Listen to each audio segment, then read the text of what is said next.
Ľudia, ktorí nájdu Makim OnlyFans, zomrú mojou rukou. Každého gáča, ktorý si hodil nad jej fotkou, som zabil. A ani mi to není ľúto. Jediní, ktorí prežili, boli tí, ktorí si hodili viac než ja. Nechaj ma hádať. Aj ty si na ňo honíš však? Temeráv. Toto je nepripustné.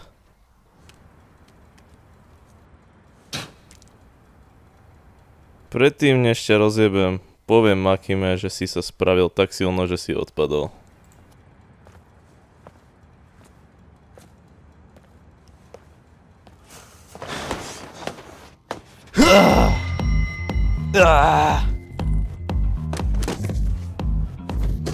Myslel som si, že si nad ňou honil viacej.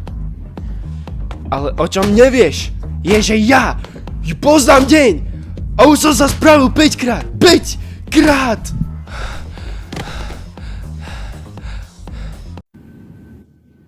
On si honil nad vašimi fotkami, čo máte na OnlyFans, madám. Nie, on klame, celé si to vymyslel.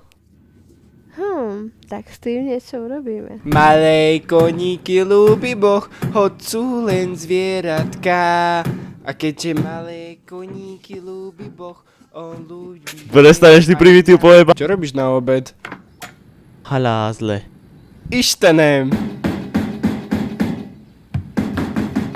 Čo to? Tu táto pojebaná dejálka nemohla zavolať?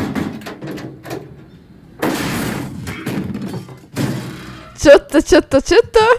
Vyzerá to trochu cigáňov. Prečo mi toto robíte? Aby si mal niečo iné na honenie. A taktiež nepoznám nikoho, kto si honí viac ako ty. Aha, kolík! Vrať mi môj análny kolík! Ja si ho tam strčím! Ale ja Super. skorej! Ostrený záchod? Lebo sa nezapodieva ostreným záchodom. Ty malá sprostá piča. Lebo bude zlé. Lebo by ostáva iba jedna sprcha do Vianoc. Však je október. Smrdí, toto smrdí. Leo, ako aj ostatné mačky, sa nesprchuje na príkaz čucháriť iných. Na ľudíku ideme je tak super. No fuj.